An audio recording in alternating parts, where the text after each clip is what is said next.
Sejam bem-vindos ao Espectros, o podcast de entrevistas da revista Autismo. Meu nome é Thiago Abreu e sou jornalista. Assim como o espectro de cores é formado por muitos tons, é impossível resumir alguém apenas pelo que faz.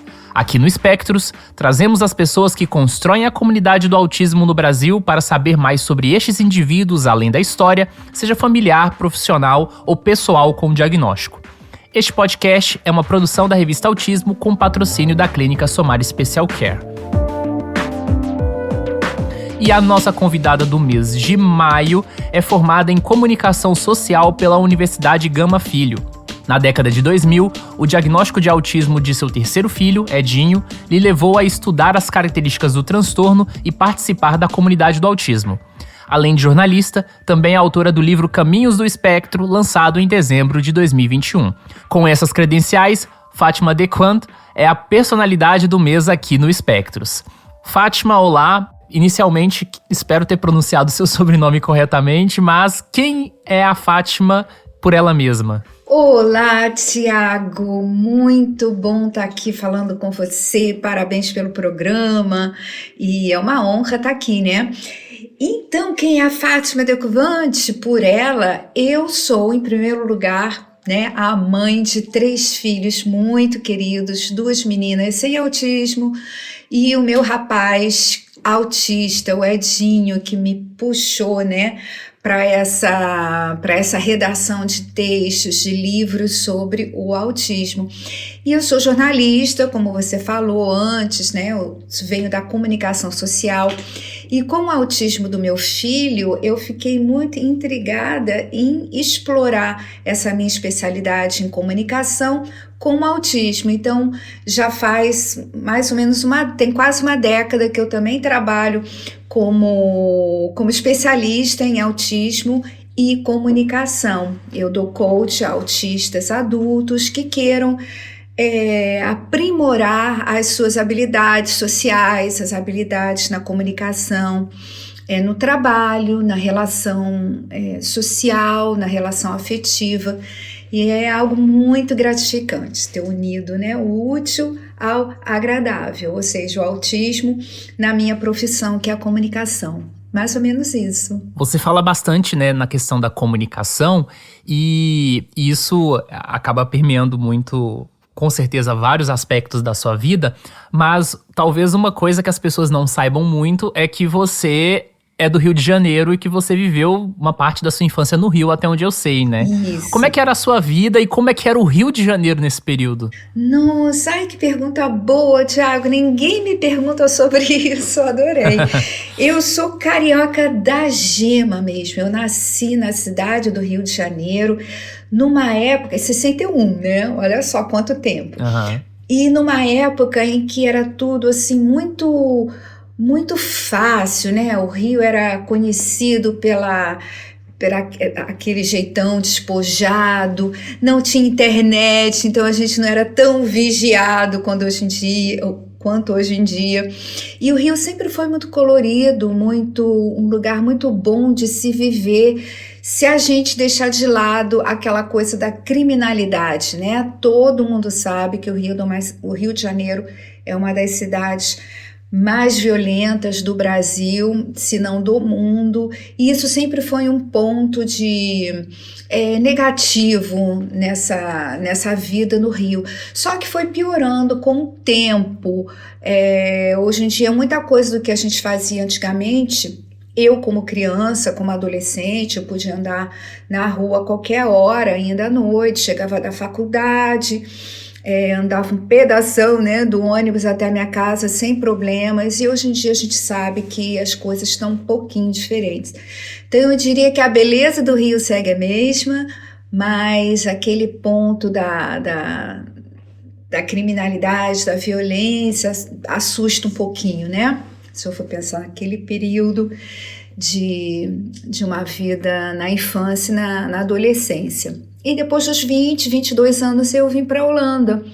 Então me acostumei a muito mais tranquilidade. E você saiu, no caso do Rio de Janeiro, muito cedo, né? De certa forma. Você, naquela época ainda que você vivia no Rio, assim, como é que era a vida cultural na cidade? Porque hoje a gente ouve muito sobre a história, né? sobre as coisas que ocorreram e tal, mas você tava ali naquele período, ou você viveu um pouco distante de tudo que rolava ali? Não, na verdade eu era muito ativa nessa parte. Eu sempre fui um lado meio artístico, né? Eu fazia música também na minha época de jovem, então eu era muito interessada em música, em artes e quando a gente estuda comunicação social, você deve saber disso também, né? Tem grupos assim muito artísticos, um pessoal que adora redigir, mas adora também a música, a arte. A gente visitava museus e, inclusive, não sei como é hoje em dia, mas era obrigatório, né? Em algumas matérias da faculdade, a gente ter esse background artístico, de conhecer a arte e alguma coisa da história da arte também. Então eu lembro que a gente estava sempre, a gente que eu digo, os grupinhos da faculdade, a gente visitava bastante a Biblioteca Nacional também, porque muita coisa que hoje em dia já não existe mais, né? E a biblioteca, por exemplo, parece que é uma raridade hoje em dia.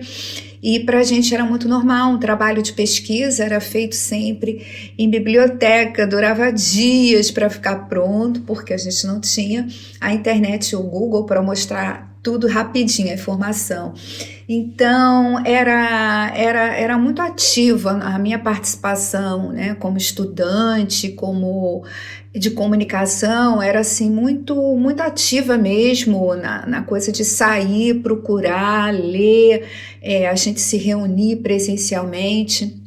Foi um tempo muito legal. Que bom relembrar isso aqui com você. Poxa, obrigada! E essa ligação com a arte foi o que te fez escolher cursar comunicação? Olha, na verdade, a comunicação na minha época era uma faculdade emergente, né? Era algo que estava começando. Tanto que o meu avô, ele nem sabia o que era comunicação, né? Todo mundo, eu venho de uma família assim, né, de pessoas que escreviam também, mas professores, faculdade e tal. Então, o meu avô achava que eu seria também me formar em letras e quando eu falei que eu queria comunicação, aí eu tive que explicar direitinho para ele o que eu queria. Na verdade, eu sempre gostei de escrever, Tiago, eu tive uma boa redação e sempre fui estimulada também na escola, em casa, a escrever. Minhas redações eram apreciadas por outras pessoas e assim eu fui desenvolvendo essa vontade de escrever até que eu achei que fazendo comunicação eu teria oportunidade de escrever bastante, né, como realmente foi o caso. E por isso eu escolhi a comunicação social, que era tão querida quanto a psicologia, só que eu acabei me especializando, fazendo outros cursos mais tarde, em psicologia aplicada, enfim, outras coisas, mas isso bem depois, já na Holanda. Mas psicologia e comunicação social sempre foram duas paixões minhas, na verdade. E por que se mudar para a Holanda? Olha, é a resposta mais básica que existe, porque eu me apaixonei por um holandês, meu marido, até hoje, né?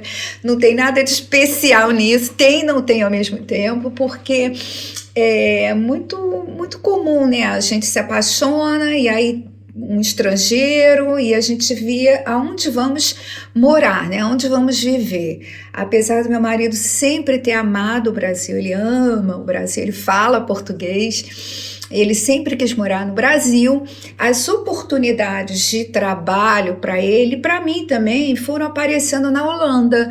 Aí a gente acabou ficando, né? É mais ou menos assim. Foi algo que, apesar daquele planejamento todo, um dia vamos morar no Brasil, acabou não acontecendo porque outras oportunidades foram aparecendo.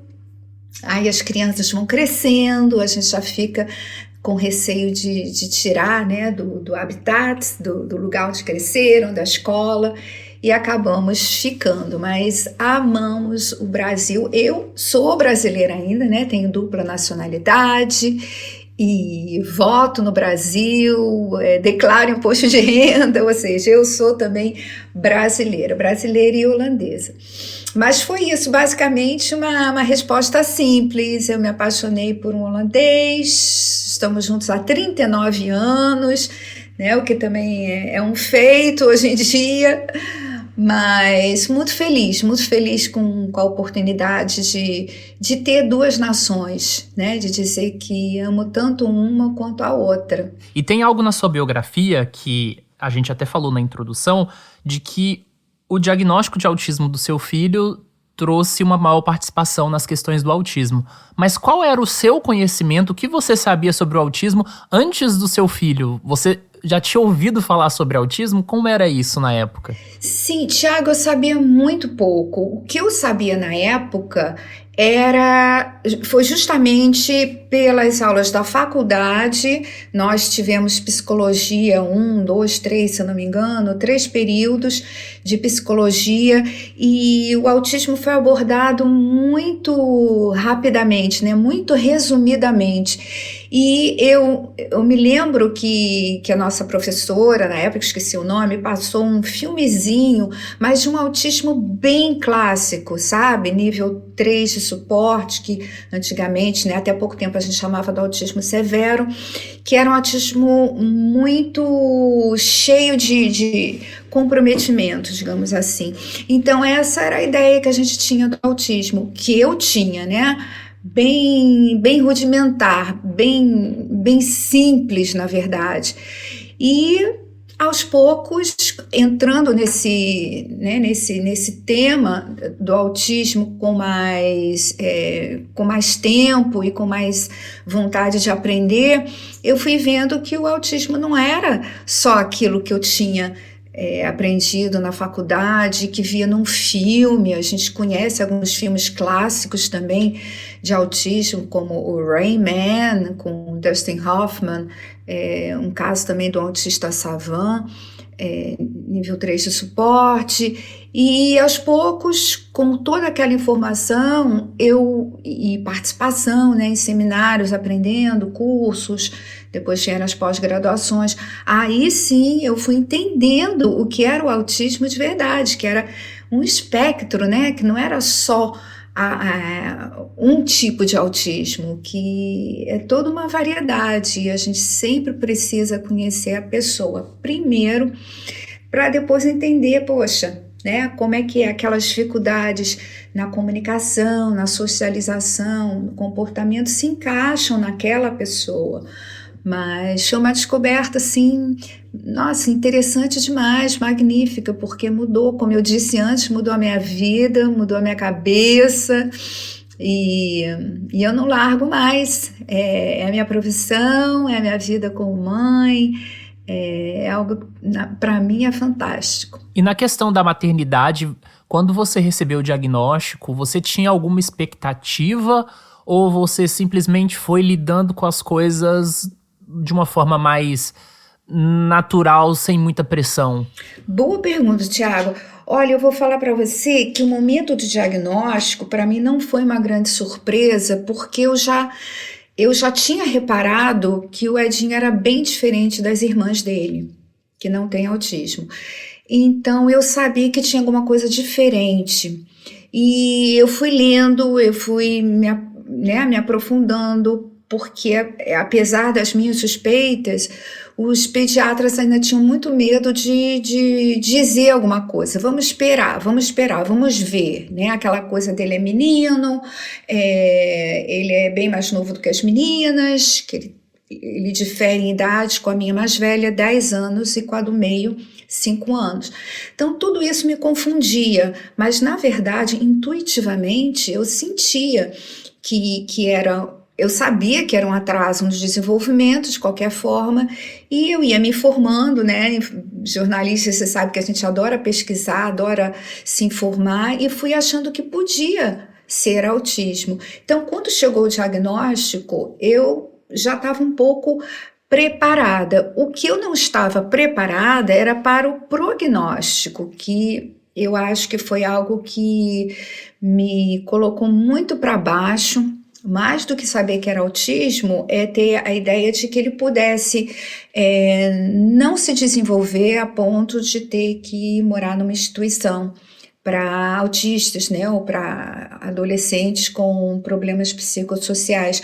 Esse foi meu grande susto, e isso me deixou um tempinho para baixo, até que eu me refiz, né? Com o tempo, a gente vai pensando melhor, vendo, poxa vida, como é que né, eu vou viver com essa expectativa de um dia meu filho ter que sair de perto de mim, não, tem que fazer alguma coisa.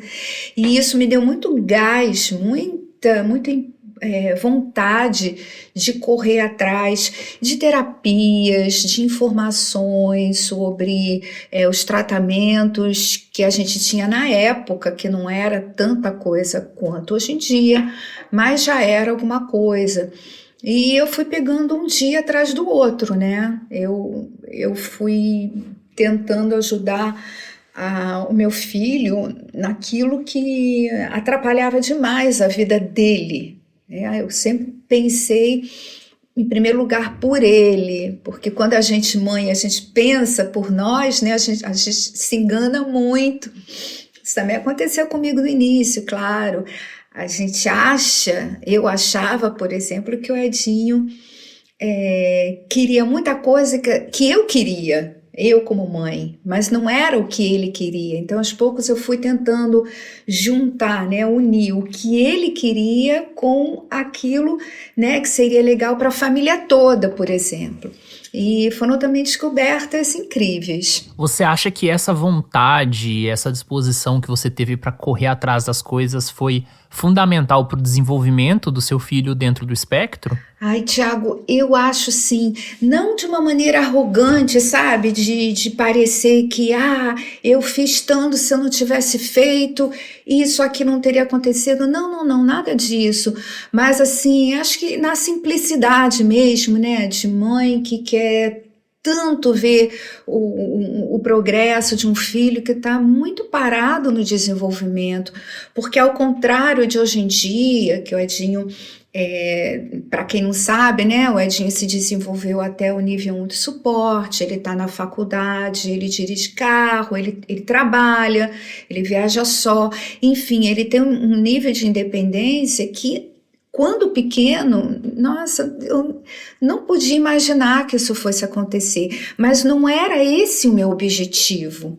O meu objetivo era dele se sentir bem, dele não ter tantas crises, de eu poder sair com ele sem ele ter crises e, enfim, sair como família, para a gente curtir, né, um passeio em família.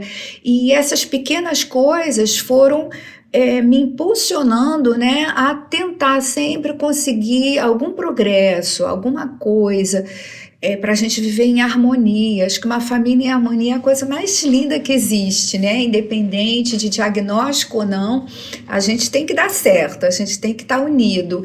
E pensando assim, as coisas foram acontecendo. Eu fui vendo que quanto mais eu estimulava, né, da maneira, com uma dose certa, digamos assim, nem de mais nem de menos, respeitando a vontade dele, para ele não ficar estressado, que quando ele ficava muito ansioso, estressado, aí que, né, ele não queria aprender nada, a gente não conseguia ensinar nada.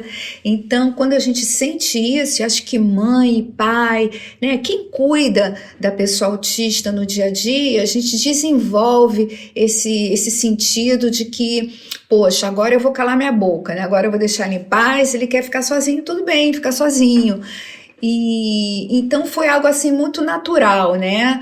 Claro, eu sempre falo também muito no planejamento geral, eu desenvolvi, tipo, para mim mesma, né, um planejamento de desenvolvimento para ele, em cima das dificuldades dele, das habilidades dele, mas nunca tentando me estressar com isso, sabe, Tiago? Achando que eu estava fazendo o meu melhor. né? Como mãe, para 3 filhos diferentes. Então, se desse certo, daria todo aquele esforço, aquela coisa extra, né, com o Edinho.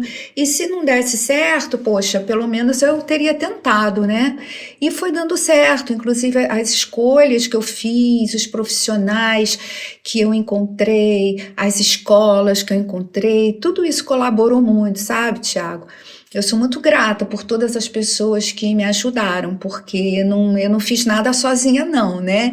Esse crédito eu não posso levar, não.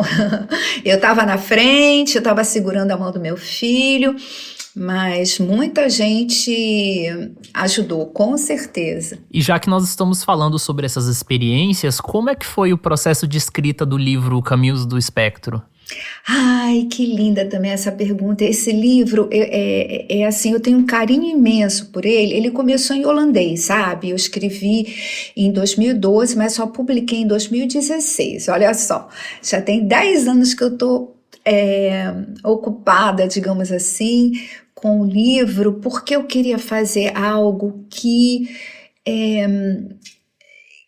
trouxesse algum acolhimento para os pais, algum conhecimento fora dos livros científicos para profissionais e algumas boas ideias para professores. Ou seja, eu queria que todo mundo que lesse o livro tivesse uma outra ideia do autismo, do que eu acho que ainda, apesar de tanta conscientização, você sabe, né, que até hoje ainda tem algum preconceito, porque quando a gente não conhece direito o autismo, a gente julga, né? Eu digo assim, na boa, qualquer pessoa julga uma coisa que não conhece. E o autismo em 2012 ainda não estava sendo tão conhecido, principalmente o tipo de autismo que meu filho tinha, né? Acho que na verdade todos são diferentes uns dos outros, né? Não tem o autista, tem,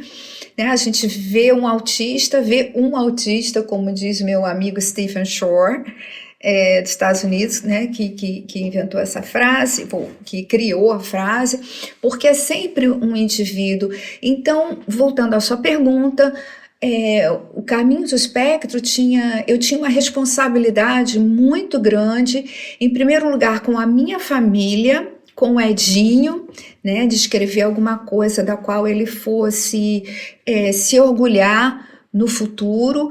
Por isso que eu fiz questão de que fosse em holandês para que ele pudesse ser a primeira pessoa a ler o livro.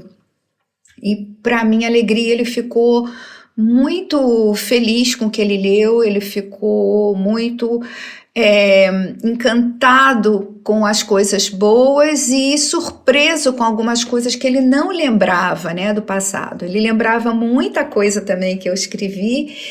E isso gerou também conversações, assim, papos incríveis entre a gente, ele e eu. E depois disso, era essa responsabilidade, né, com a sociedade, porque a gente não pode só falar qualquer coisa que a gente acha, a gente tem que ter vivido aquilo para poder dar a nossa opinião. Então, eu quis mostrar a minha história como uma história. Quem lê o livro sabe que eu não dou, não é uma metodologia, muito pelo contrário, eu não dou lição de moral em ninguém, eu não digo que ninguém deve ou não fazer, eu simplesmente conto como foi para mim, né? Eu sou bem sincera nesse livro, eu falo todas as coisas que eu acho, os erros que eu acho que eu cometi, porque eu não sabia, né? Porque eu estava tentando o meu melhor.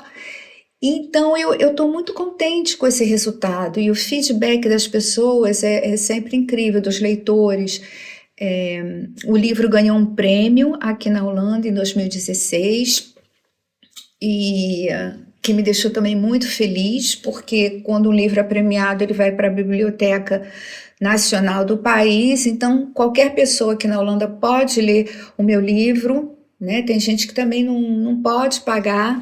Os holandeses em geral podem, mas tem gente também que não pode, isso me deixa feliz, porque está acessível a qualquer pessoa. E se Deus quiser, vai acontecer também com o livro no Brasil, para que todas as pessoas possam ler pelo menos uma história, né? E uma história que, assim, entre aspas, deu certo, porque a vida, a gente só pode dizer que a vida deu certo quando chega no final dela, né? E o Edinho está começando a dele, mas está sendo uma caminhada bem feliz. E, poxa, como eu queria que essa fosse, né, a história de todo mundo. Então, obrigada por ter me perguntado sobre algo que é tão importante para mim, a história.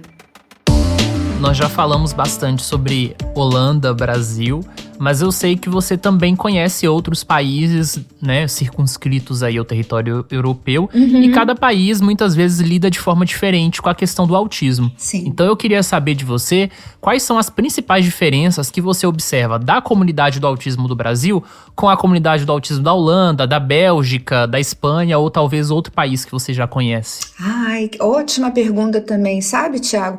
Engraçado que eu comecei, claro, né, em holandês e o Flamengo, né, que é a língua da Bélgica, é holandês, só que é com sotaque é um pouco diferente. Enfim, em grupos de Yahoo, etc., antes de ter rede social. Depois começamos com outros grupos ingleses, nos Estados Unidos, eu tenho também bastante contato nos Estados Unidos. E o que eu reparo é que os desejos, as expectativas, tanto dos pais quanto dos próprios autistas, são sempre as mesmas em todos os lugares, Thiago.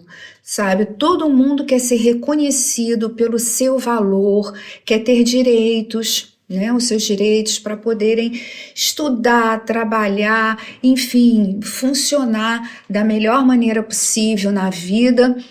E o que difere em muitas questões, são as políticas públicas que existem em cada país ou não. Veja que aqui na Holanda, essas políticas já foram alcançadas há muitos anos, há mais de uma década. E eu não sei se foi só isso, provavelmente não, mas ajudou muito a eu encontrar tratamentos que ajudassem meu filho, com toda certeza. No Brasil, eu vejo que isso está começando fortemente, assim, de uns 5 anos para cá, todo mundo está percebendo que sem essa luta pelos direitos, né, e pelo direito da neurodiversidade, fica muito difícil conseguir que todas as pessoas de todos os níveis e graus do autismo tenham aquilo que elas precisam, porque cada uma vai precisar, né, de coisas diferentes, você deve saber disso. E enquanto isso não acontecer, vai ficar aquela coisa no Brasil, por exemplo, tem dinheiro, então a criança consegue se desenvolver melhor, não tem dinheiro, né, para pagar o tratamento, não consegue se desenvolver, e isso é muito injusto, né? É uma das razões pelas quais eu falo tanto, nos últimos 5 anos, falo muito de autismo no Brasil. Porém, eu devo também fazer esse parênteses de que nem sempre tudo são flores fora, né, em países que já têm as políticas públicas, porque aqui na Holanda também tem muitas pessoas autistas insatisfeitas, e às vezes pode parecer que não é justo, porque no Brasil, né, a dificuldade é maior, mas poxa, será que insatisfação se mede, né? Se não estão satisfeitos, vamos ver por quê, o que está faltando. Então tem um movimento muito forte também de autistas aqui na Holanda, lutando por mais direitos, inclusive, né, de trabalho, no mercado de trabalho, que não está tão ruim, mas poderia estar bem melhor. Se eu não me engano, esse ano somente 43% da população autista tem um emprego, incluindo trabalho voluntário e não né, e trabalho pago, e isso ainda é muito pouco. Então, aqui a gente luta muito por isso, pela inclusão no mercado de trabalho. E na Inglaterra, onde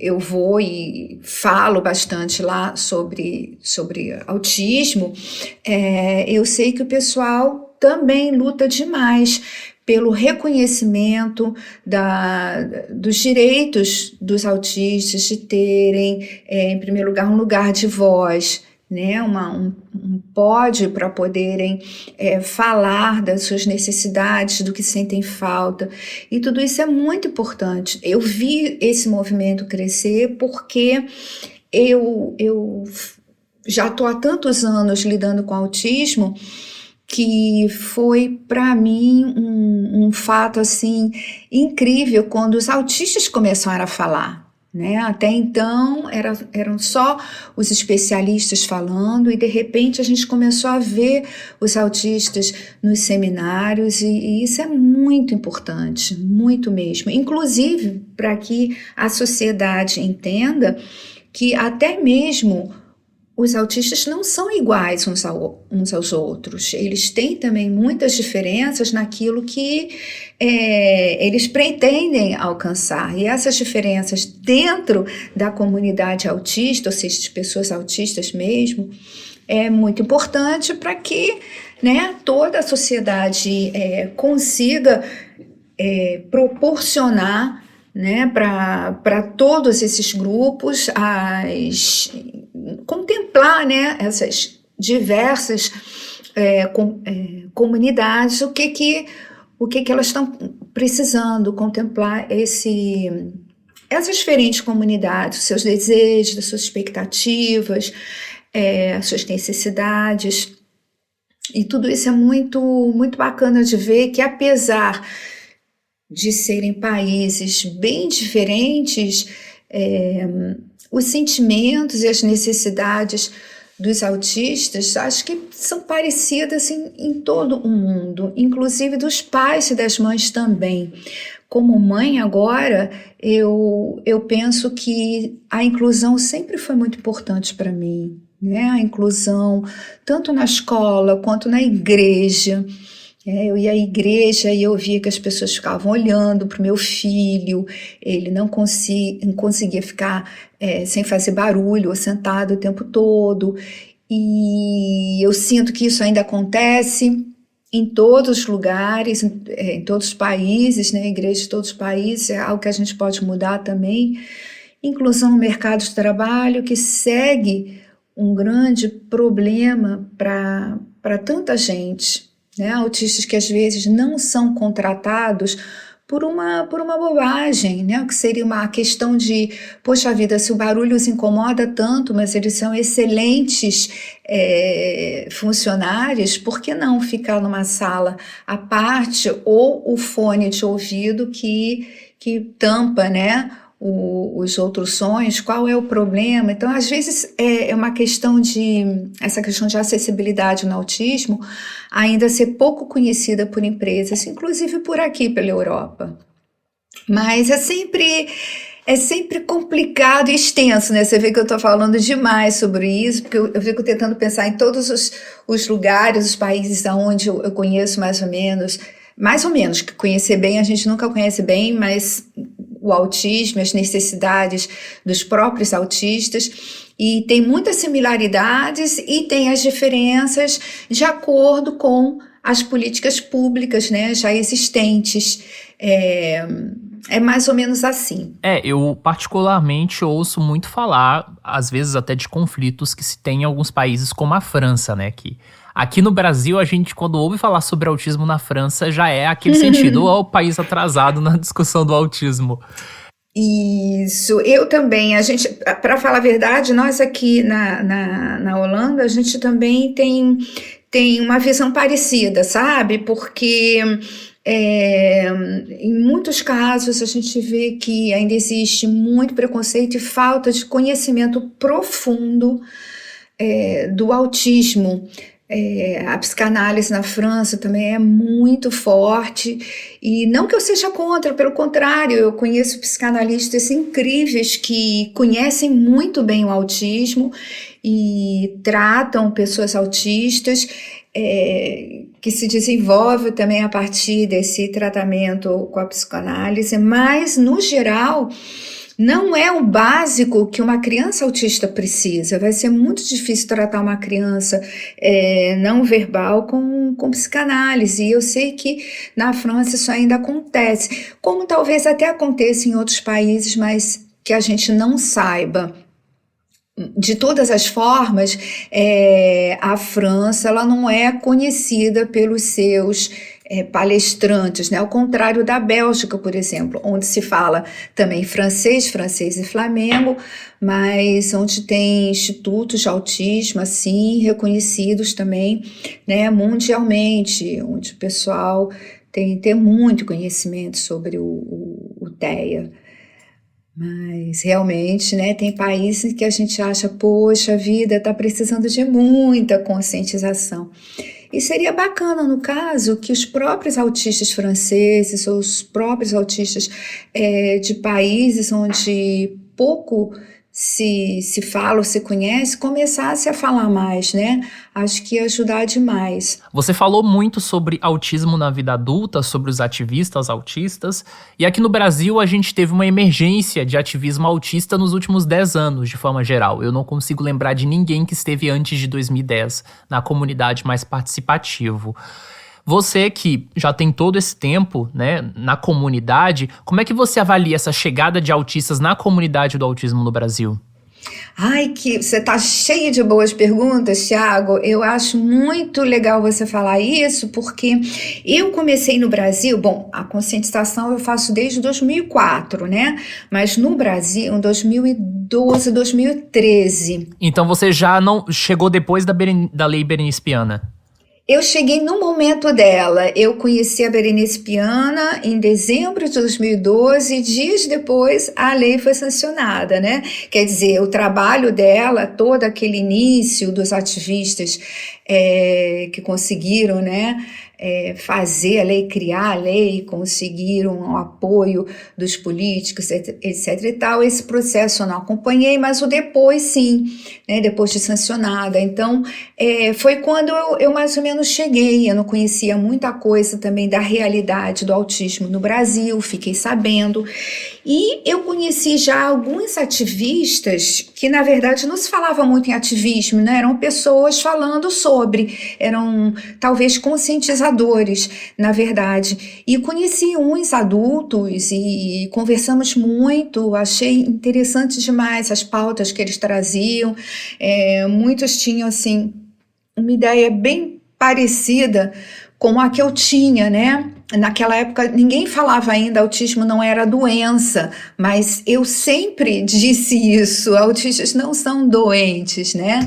Enfim, então a gente tinha muitos papos, e aos poucos foi isso, gradativamente iam chegando mais pessoas autistas, contando as suas histórias, o que eu acho que foi importantíssimo para mudar a cabeça de muita gente que também achava, com certeza, né, que os autistas eram só aqueles que se embalançavam, né, para ser assim bem, para falar bem uma linguagem que todo mundo diz, né, se estereotipavam ou tinham os teams e que não falavam e que gritavam, enfim, aquela coisa do autismo nível 3 que a gente sabe que também existe, mas que não é só isso. Então, esses autistas começaram a falar, e é óbvio que junto disso veio aquela coisa de, mas você não parece autista, né? Você não tem cara de autista. Autista não fala assim, você é muito inteligente para falar. Não existe médico autista, não existe um psicólogo autista. Então, foi quebrando, né? Esses autistas foram quebrando tabus. Uma coisa assim, mas isso é particular, sabe, Thiago? Eu sou bem sincera quando eu falo, e eu acho que eu devo ser aqui também. Eu acho que a gente tem também que sempre tomar cuidado para não ouvir só uma pessoa autista falando, mas para ouvir várias e depois disso tentar entender, né, se faz sentido alguma coisa que a gente ouve, porque hoje em dia a dificuldade é que tem realmente muita gente falando. Repito, não é ruim, mas para quem conhece pouco o autismo, quando tem muita opção, a pessoa fica também perdida, né? E eu vejo que muita gente também me diz, mas aquele autista, né, A, B, falou isso, enquanto um outro falou aquilo. Mas é claro, porque são todas pessoas com as suas experiências, né, pessoais, com as suas vivências. Alguns tiveram uma terapia, algum tipo de auxílio, de suporte mesmo, para conduzir algumas dificuldades, outros não tiveram. Alguns vêm de uma família onde existe muita dificuldade de interação dentro da própria família, então podem ter uma ideia de pai e de mãe que um outro autista, né, que já teve nasceu numa família que aceitou o autismo logo, que ofereceu suporte, teve paciência, etc., não tenha. Então, é sempre difícil dizer que o que fulano fala é o certo ou é o errado, assim como com os pais também, né? Eu sou mãe de autista, eu falo muito pelo Edinho, mas não tem nada, porque ele não gosta de falar, mas não tem nada que ele não saiba. Todo dia de manhã na mesa do café eu falo, olha, hoje eu vou escrever sobre isso, o que você acha? Legal. Ou ele me sugere coisas, né? Enfim, a gente tem que ter esse respeito também, porque pode ser que as coisas que o Edinho pense, que eu falo, também não sejam as coisas que outras pessoas autistas ou seus pais, suas mães pensem. A gente tem que entender isso e respeitar o direito de fala de todos nós, sabe? Tiago, eu sou uma pessoa que, poxa, eu respeito muito as outras pessoas, o que elas falam, mesmo que não seja a minha experiência, o que eu penso. Eu acho sempre muito corajoso alguém expor o seu pensamento, e seria legal ser ouvido, né? Pelo menos com respeito.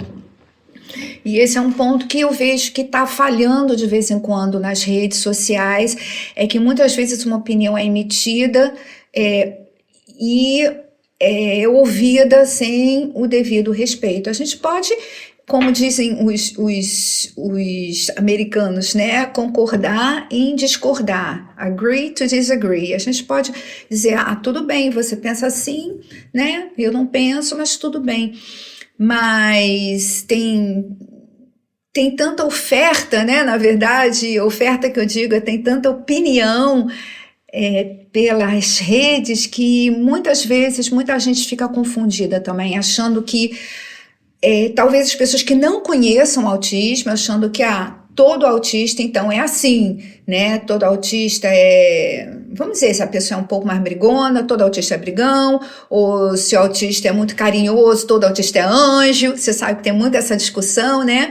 De é anjo, não é anjo, porque na verdade todo mundo é diferente, né?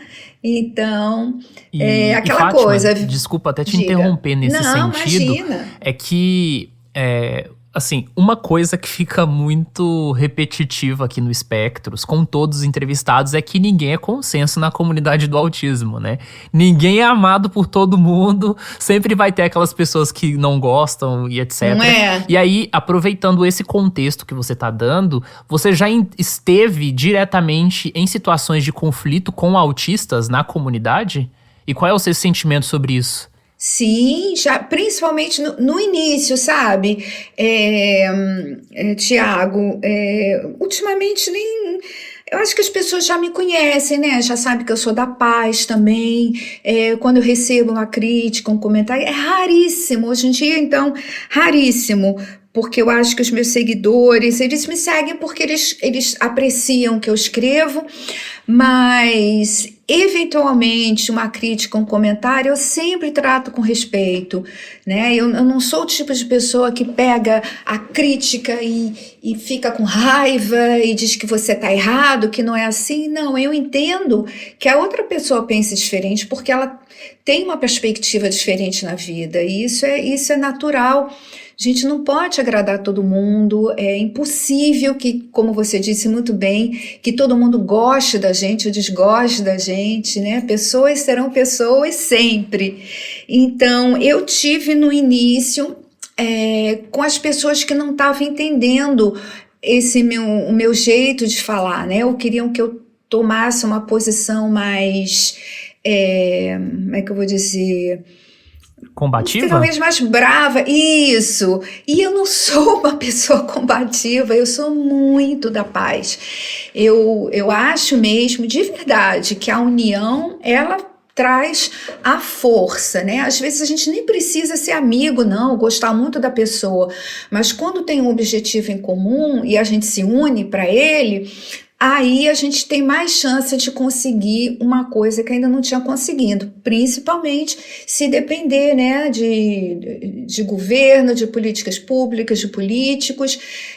A desunião, a desarmonia nessa hora, ela prejudica muito chegar até o objetivo. E eu sempre fui uma pessoa muito da paz, né, muito na minha. Então, se alguém não gosta ou até fala, mas eu sei que tem grupos de pessoas que falam coisas, né, de outras pessoas, eu acho que eu já fui falada também, ou talvez até seja, mas isso não me afeta, Tiago, não no coração. É claro que eu preferia, né, ser cumprimentada ou elogiada ou até deixada de lado do que ser criticada, mas quando isso acontece é a opinião de uma outra pessoa e eu não tenho controle sobre o que outras pessoas vão pensar de mim, né? Ou até de um texto. Tem gente que nunca me leu, mas às vezes chega e lê um texto e julga a gente por aquele texto. Isso eu acho uma pena, né? Um desperdício de tempo, até porque poderiam esperar um conjunto de coisas que não gostam para poder opinar, né? Como a gente opina.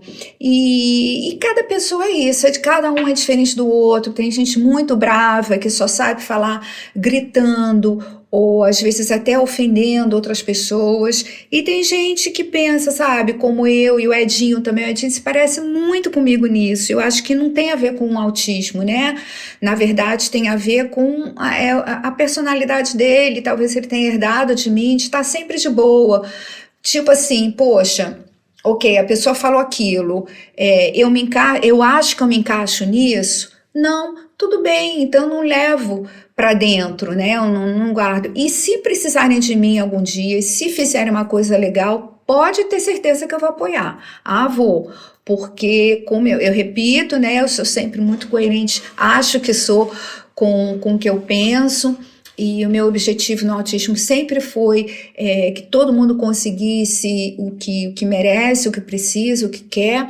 E se para isso, alguma pessoa fizer alguma pessoa que talvez eu não goste muito, tiver feito alguma coisa que vá chegar a esse objetivo, com certeza eu vou apoiar. Aí, sabe, o lado pessoal, para mim, nunca vai ser maior do que esse meu compromisso, sabe, com TEA, com esse, nem digo ativismo, né, a conscientização do autismo.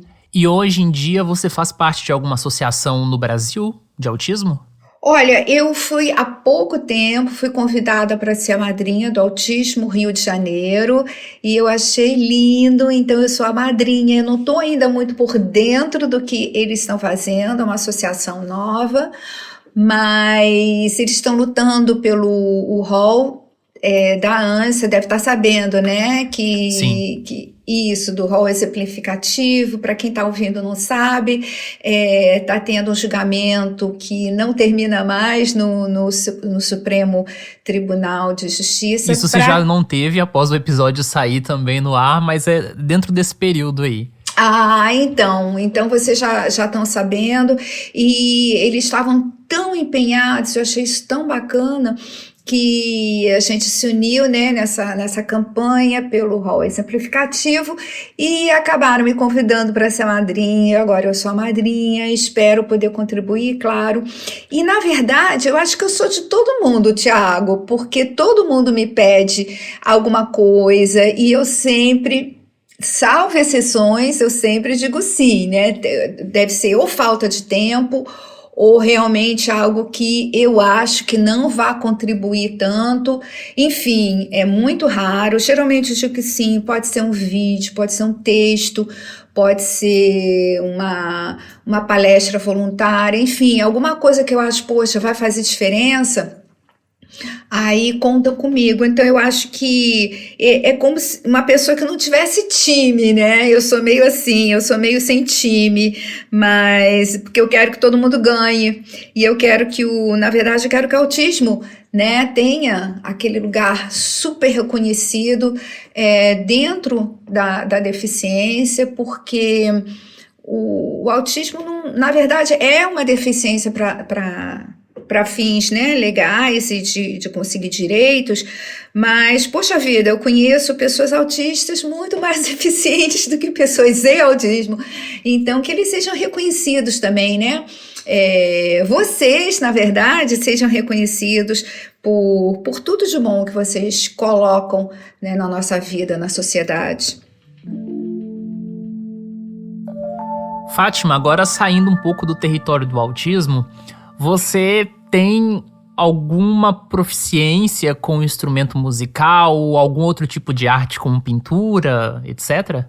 Olha, Thiago, eu toquei muito violão quando eu era mocinha. Depois eu fui parando de praticar guitarra, violão. Eu sou assim muito musical, sabe? Eu tipo que toco de ouvido. O piano, minha mãe era pianista, ela faleceu muito cedo, mas enfim, eu faço alguma coisa assim de ouvido, né? Nada de partitura e de ser música, não. É tudo muito intuitivo. Eu danço, eu sempre dancei, agora menos, mas eu já dancei muito. Eu desenhava muito. Não cheguei a pintar, mas eu desenhava bastante. Eu tenho alguma coisa, alguma coisa com arte que eu não desenvolvi porque eu fui, né, sendo levada, eu sempre fui sendo levada e indo atrás da minha intuição, e eu acabei fazendo tudo com escrita, né, redigindo, estudando. Eu estou sempre estudando muito sobre tudo. Eu adoro ler sobre coisas que eu conheço, que eu não conheço. Então, mas quem sabe um dia eu volto a fazer tudo isso, né? A arte terapia também, ou desenhar, enfim, coisas que eu fazia antes como menina e deixei de fazer. O que você gosta de fazer no seu tempo livre? Essa é uma boa pergunta. Aí eu fico pensando, meu Deus, eu tenho tempo livre? Eu tenho hiperfoco, né? Eu tenho hiperfoco com redação, então a minha cabeça ela tá sempre pensando em palavras. Eu já conversei com o Edinho sobre isso, a gente ri muito, porque ele se parece muito comigo, mas nisso a gente não tem nada a ver. Ele é números, ele é de exatas e eu sou toda letras, né? Eu sou palavras. Então ele pensa em imagens e números, eu penso em palavras. E às vezes eu tenho aquela inspiração e eu preciso colocar no papel. Eu tenho sempre medo de esquecer alguma coisa que eu acho, poxa, isso é tão legal para falar, né? Ou eu acho que alguém vai precisar ouvir isso. Aí eu corro para escrever, ou então pego o meu celular e anoto uma palavra-chave para depois fazer um texto sobre isso. Então eu nem sei se eu tenho tempo livre. O que eu gosto de fazer? Muito. Eu adoro andar na natureza, no sol. Aqui na Holanda, perto da minha casa, tem um bosque. E eu quase todos os dias eu vou andar. Tem muita árvore, nossa, tem muito bichinho, coisa mesmo de revistinha, né? De livrinho infantil, e a natureza linda. E aí eu vou andar, eu vou curtir um pouquinho da natureza. Eu sou também, para a pessoa neurotípica, eu acho que eu gosto muito de ficar só. Também, eu adoro escrever, eu adoro falar, estou curtindo demais falar com você e com seus ouvintes, mas eu também adoro ficar sozinha, pensar, caminhar sozinha, escrever. Então, eu acho que eu diria que eu sou o tipo de pessoa comunicativa, mas um pouco introvertida. Eu acho que eu não tenho muitos hobbies assim que envolvam muita coisa, muita gente. Acho que é mais mesmo eu e a natureza, eu e minhas palavras. E qual foi a coisa mais importante que você absorveu da cultura holandesa? Ai, que pergunta boa! Olha, muita gente me pergunta se eu gosto, né, mais da Holanda ou do Brasil. É que nem filho, a gente não pode escolher entre filhos, porque não dá, o amor é o mesmo. Mas os holandeses me ensinaram a importância da gente ser pragmático, né? Eu tenho uma tendência a ser um pouco sonhadora às vezes, essa coisa de escrever, de imaginar e tal. E os holandeses são muito pé no chão, são muito pragmáticos. E esse pragmatismo holandês, ele me facilitou, nossa, muita coisa na minha vida, né?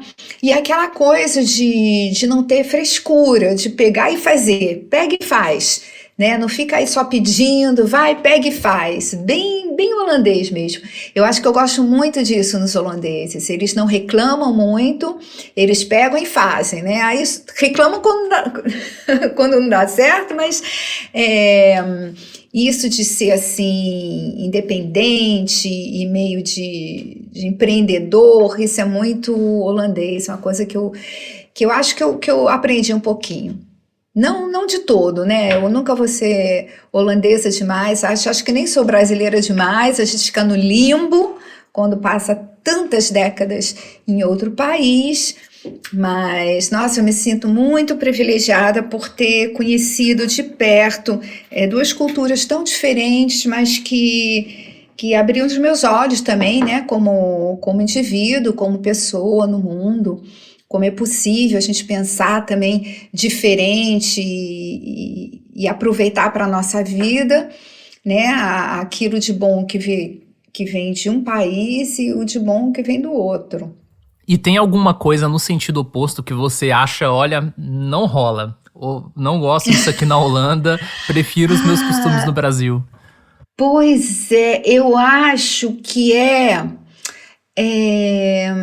a falta de, como é que eu vou dizer, de um jogo de cintura, sabe? Sabe aquele jeitinho brasileiro? É muito difícil ter jeitinho na Holanda.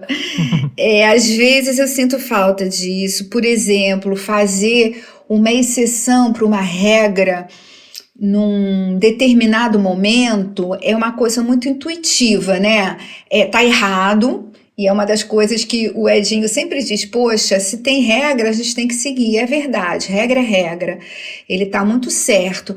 Só que a gente, no Brasil, tem mais aquela coisa, né, de, poxa, tem situações que a gente deveria fazer uma exceção, a gente deveria fazer alguma coisa que não era para fazer.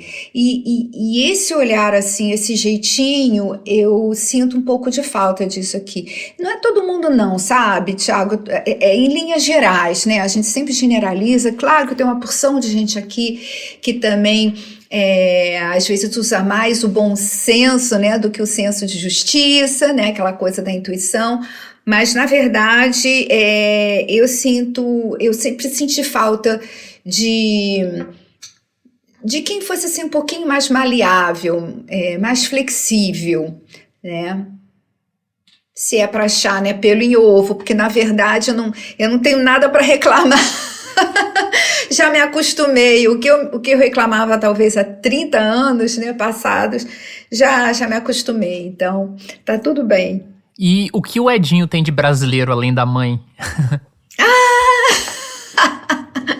Adorei! O que Edinho tem de brasileiro? Olha, engraçado que o Edinho já tem esse jeitinho. Apesar, né, que eu acabo de falar que ele diz que regra é regra, o Edinho entende quando alguma coisa tem que sair diferente do planejado. E isso foi também todo um processo, né? Porque no início ele era muito rígido, eu digo, quando criança. Mas eu não sei se foi por insistência, se foi a convivência comigo, e ele foi ficando bem flexível. Então, hoje em dia, se alguma coisa dá errado, aí ele fala, poxa, né, de repente não era para ser, ou coisas que a gente não ouve muito por aqui, né, principalmente na Holanda. Então, ele tem algum jeitinho, e a camaradagem, né, ele é muito camarada, ele é muito receptivo. O pessoal no Rio, pelo menos, sempre é muito receptivo. Entra, né? Chega na hora da janta, a gente bota um prato para a pessoa comer. E acho que o Edinho também é muito assim, ele é muito camarada, ele gosta das pessoas. Ele gosta assim, né?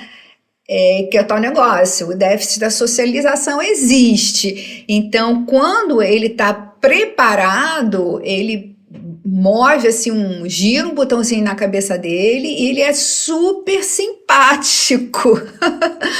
Mas quando ele não está preparado para isso, quando ele está com outro plano na cabeça, ele fala, olha, desculpa, mas agora, né, eu tenho que subir para o meu quarto, eu tenho que fazer não sei o quê. Então, ele também tem isso. Mas, no geral, ele é querido e eu acho isso muito legal, porque a maior parte das pessoas que eu conheço no Brasil são muito queridas, né? São muito, assim, simpáticas mesmo. Convida a gente para alguma coisa, para um café, enfim. E o holandês também sabe, Thiago? Não é dizer que não é não, só que eles são mais quando eles conhecem bem a pessoa. Aí eles se abrem, aí eles são mais camaradas, mas aqui é mais aperto de mão do que beijinho, sabe? Uhum. Tipo assim. Fátima, nós vamos agora pro quadro Bate-Bola, que quem ouve o Espectro já conhece, que eu vou falar uma palavra, uma expressão, e aí você vai ter que resumir alguma coisa relacionada a isso, tá? Primeira questão, último livro lido. Eu acho que foi esse que eu acabo de ganhar do Paiva. Não terminei de ler não, tá? Mas Autismo, não espere e haja logo, do Francisco Paiva Júnior. Um gênero musical. Country. Artista favorito. Marcos Mion. Um artista que você detesta. Artista que eu detesto. Ai, meu Deus. Saia justa. Eu não sou de detestar ninguém. Vou colocar assim, tipo um que você não gosta nem que eu não gosto muito. Tanto da música ou de outros âmbitos, onde você quiser. Você vai me desculpar, Thiago, eu não conheço muito os nomes dos artistas brasileiros, porque eu já estou bem fora. Mas eu não sei se é Danilo Gentili, algo assim. Isso. Eu não sou muito fã. É o De Noite, fã. né? Do SBT? Eu acho que é isso. Desculpa, gente, não é que eu não goste dele não, sabe? Mas é que eu não aprecio muito esse tipo de programa. Uma viagem marcante. Eu acho que foi a primeira viagem internacional que eu fiz com meu marido, em 85. Eu tinha acabado de chegar e nós fomos num carro velho, ele era estudante ainda, um Renault 15, que nem existe mais, esse carro verde, uma das lâmpadas quebradas, e a gente foi de carro saindo da Holanda, pela Alemanha, Luxemburgo, Itália, Suíça.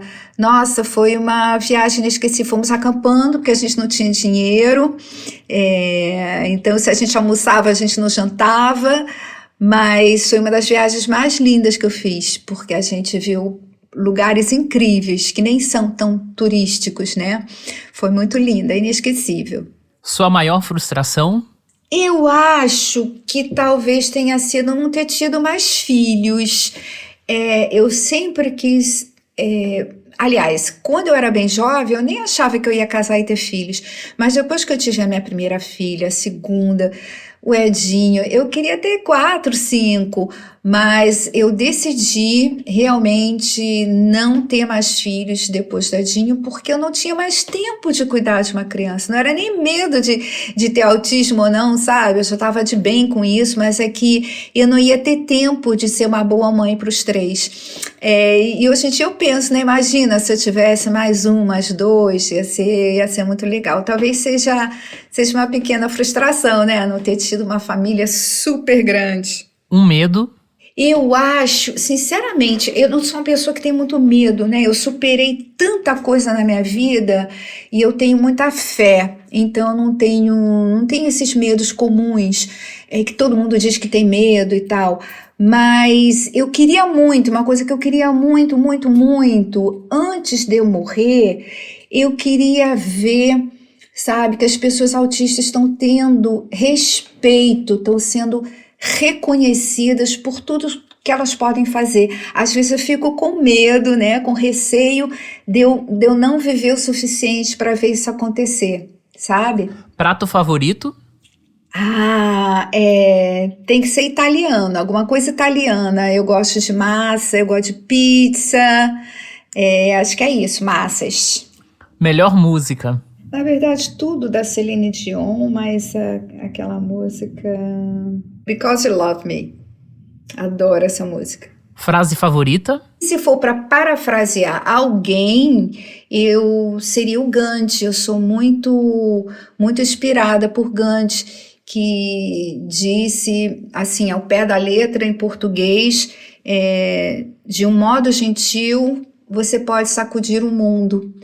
E é uma coisa que eu guardo muito comigo. Eu gosto de mexer com as pessoas quando eu escrevo, mas tem que ser de uma forma gentil, respeitosa. Então, acho que eu vou citar Gandhi, né? Que é melhor ainda. De um jeito gentil, você pode sacudir o mundo. Fátima, muito obrigado pela sua participação aqui. Fique à vontade para falar suas redes, onde o pessoal pode encontrar seu trabalho. Enfim, o espaço é seu. Muito obrigada, Thiago. Em primeiro lugar, eu quero agradecer mesmo a você. Você é uma pessoa muito querida, pelo que eu tô vendo. A gente se conhece pouco, mas eu espero que a gente se conheça mais ainda. Você está fazendo perguntas incríveis, algumas que nunca ninguém me perguntou. Então, muito obrigada. E eu peço às pessoas para, se quiserem, né, me conhecer um pouco mais, para seguirem o meu trabalho nas redes sociais, é sempre @Fátima Dequante, meu nome, junto. Facebook, eu tenho a página Ultimates Brasil, porque o Ultimates se escreve Ultimates, quer dizer amigo dos autistas, é meu projeto que eu criei em 2011 e que, né, é sobre inspiração, informação e conscientização, e através do projeto Ultimates que eu levo as palestras voluntárias, né, a todos os lugares, países, enfim, onde as pessoas não têm acesso à informação. E tem o meu blog, que é o www.ultimates.com, e o canal do YouTube, eu acho, que é o Ultimates Fátima Dequante, onde eu conto em 20 vídeos, eu resumi mais ou menos a minha jornada com meu filho autista. É isso, Thiago, muito obrigada, viu? E mais uma vez, muito obrigado a você que ouviu a gente até agora. Nos encontramos em junho. O Espectros é uma produção da revista Autismo em parceria com a Clínica Somar Special Care. Localizada em Pernambuco e com unidades em várias cidades do estado, a Somar Special Care tem o objetivo de mudar a vida das pessoas autistas com profissionalismo e amor.